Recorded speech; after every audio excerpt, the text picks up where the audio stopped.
Hey, church, good morning. I have a couple of announcements for us this week as we're moving through our outdoor series talking about the fruits of the Spirit. And the specific verse that we're really honing in on and we're hoping we can really kind of let sink into our hearts and into our lives is Galatians 5:25.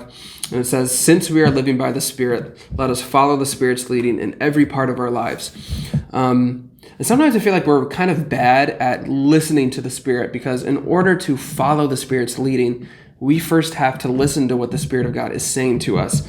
And we want to equip you in one way to help you listen and to take some time in your day to be listening to the Spirit. So one thing that we're doing is going to be giving you some scriptures each week in the Sunday email to help you think about the particular fruit of the Spirit that we're focusing on that week, and how is God speaking to you through His Word to maybe cultivate that fruit in your life, to help go out into your family, into your community, and to really show that that fruit is alive in me, and I'm going to follow that leading that the Spirit is giving me to be His hands and feet in the world.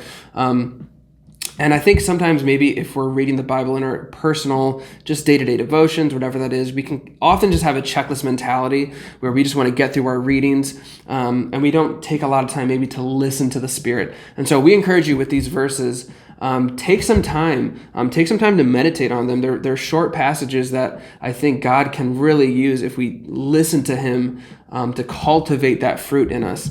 So we just encourage you to really take the time to be listening to the Spirit and to be communing with the presence of God in that way, because in order to follow His leading, we do have to take the time and the intentionality to listen to what His Spirit is saying to us.